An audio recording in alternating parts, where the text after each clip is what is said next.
Hello दोस्तों। तो आज की इस वीडियो में हम लोग परमेय संख्या यानी कि रेशनल नंबर क्या होती है इसे समझने वाले हैं। तो आप इस वीडियो को पूरा देखिए, क्योंकि इस वीडियो में हम लोग परमेय संख्या से संबंधित जितने सारे कॉन्सेप्ट होते हैं उसे एक एक करके बारीकी से समझेंगे। इसके साथ हम लोग एग्जाम्पल को भी देखेंगे। तो चलिए स्टार्ट करते हैं। देखिए, किसी भी संख्या को परमेय संख्या तभी बोल सकते हैं अगर वह इन 3 शर्तों को पूरा करता हो। तो देखिए, हम लोग एक एक करके शर्तों को देखेंगे। पहली शर्त है जिस संख्या को P/Q के रूप में लिखा जा सके। देखिए, यहाँ दो बातें हो रही है। पहली बात है P/Q, दूसरी बात है लिखा जा सके। पहले समझते हैं कि P/Q का क्या मतलब है। देखिए, P का मतलब अंश है, Q का मतलब हर है, यानी कि उसे अंश बटा हर के रूप में लिखा जा सकता हो। अंश बटा हर का मतलब है भिन्न संख्या, यानी कि इसे भिन्न संख्या के रूप में लिखा जा सके। अब समझते हैं कि लिखा जा सके कि क्या मतलब है। इसका मतलब है कि जरूरी नहीं है कि यह इस रूप में लिखा हुआ हो। इसका मतलब है कि हम चाहें तो इसे लिख सकते हैं जरूरत पड़ने पर। तो ये पहली शर्त है। दूसरी शर्त क्या है? देखिए, P और Q पूर्णांक होना चाहिए। यहाँ जिस P और Q की बात हो रही है उसे पूर्णांक होना जरूरी है। तो पूर्णांक क्या होता है सबसे पहले समझिए। तो देखिए, पॉजिटिव, नेगेटिव, जीरो संख्याएं जो दशमलव और भिन्न के रूप में ना हो।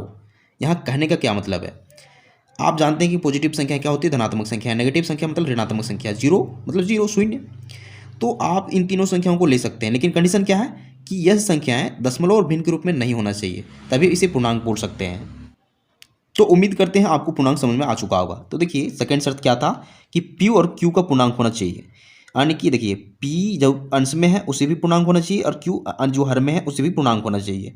अब थर्ड शर्त को समझते हैं। देखिए, Q not equal to zero होना चाहिए, यानी कि Q जीरो के बराबर नहीं होना चाहिए।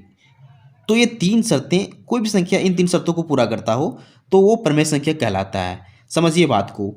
यहाँ देखिए, अगर हम इस तीन की बात करते हैं, देखिए तीन की बात करते हैं, क्या यह तीन इन तीन शर्तों को पूरा कर रहा है? तो देखिए, पहली शर्त को देखिए, P/Q के रूप में लिखा जा सके। क्या तीन को P/Q के रूप में लिख सकते हैं, यानी कि भिन्न संख्या के रूप में लिख सकते हैं? तो देखिए, अगर हम तीन के नीचे कुछ नहीं तो एक बटा में लिख दें तो ये P/Q के रूप में लिखा जा चुका है। क्यों? देखिए, किसी भी संख्या के नीचे अगर हम एक लिखते हैं तो उसका कोई मतलब नहीं बनता है, क्योंकि एक से किसी संख्या को भागा देंगे तो सेम संख्या रहेगी, क्योंकि 3/1 बराबर 3 ही हो जाएगी। इसका मतलब है कि तीन को हम 3/1 लिख सकते हैं, यानी कि P/Q के रूप में लिख सकते हैं। अब सेकेंड शर्त को देखिए, P और Q का पूर्णांक होना चाहिए। अब देखिए, तीन और क्या पूर्णांक हैं? तो जी बिल्कुल पूर्णांक हैं, क्योंकि इसमें दशमलव और भिन्न संख्या सम्मिलित नहीं है और दोनों संख्या पॉजिटिव है। अब देखिए, थर्ड शर्त क्या है? Q not equal to zero होना चाहिए। देखिए, Q जो एक है, क्या यह जीरो संख्या के बराबर है? नहीं, एक मतलब जीरो नहीं होता है। तो इसका मतलब यह तीन शर्तों को पूरा कर रहा है। इसका मतलब तीन जो है ये परमेय संख्या है। तो ये होता है परमेय संख्या है। अब हम लोग इसके बहुत सारे एग्जाम्पल देख सकते हैं। आप किसी भी संख्या को उठा लीजिए, मान लीजिए हम 4/5 की बात कर रहे हैं, तो 4/5 देखिए भिन्न संख्या के रूप में है, और यहाँ देखिए पूर्णांक दोनों होने चाहिए, यानी कि 4 और 5 का पूर्णांक होना चाहिए।